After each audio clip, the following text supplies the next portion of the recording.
Healthy food YouTube चॅनलमध्ये तुमचं स्वागत आहे। आज आपण बनवू उडदाच्या डाळीचे वडे। त्यासाठी आपण 1 वाटी डाळ भिजत घातलेली होती। 2-3 तासानंतर चांगली डाळ भिजलेली आहे। आता आपण याचे वडे बनवू।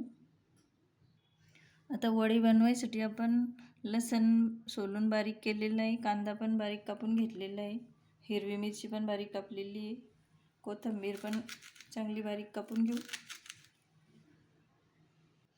ही डाळ आपल्याला मिक्सरमध्ये बारीक नाही करायची, अशीच ठेवायची आहे आणि याच्यामध्ये हे मटेरियल टाकून याचे वडे बनवायचे। असे वडे खूप खरपूस होतात। आता याच्यामध्ये टाकू थोडा कांदा, लसूण टाकू, बारीक कापलेला कोथिंबीर,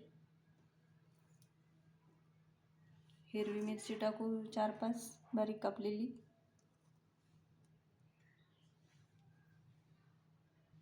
आणि याच्यामध्ये टाकायचे बेसन आपल्याला 2 चमचे,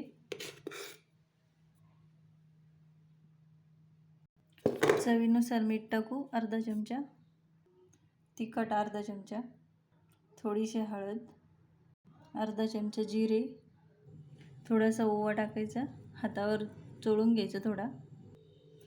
आता हे मिश्रण आपण चांगले मिक्स करून घेऊ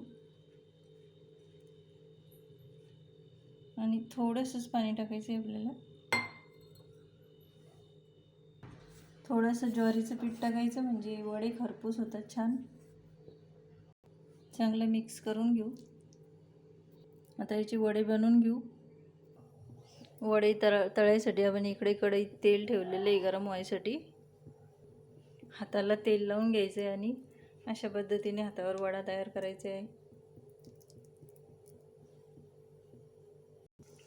वडा तळून घेऊ, चांगले लाल होईपर्यंत वडे तळून घ्यायचे। असे वडे एकदा करून बघा, खूप खरपूस आणि छान होतात। अशा पद्धतीने आपल्याला छान वडे तयार झालेले आहे, खरपूस, हेल्दी आणि टेस्टी पण। व्हिडिओला लाईक करा, चॅनलला सबस्क्राईब करा।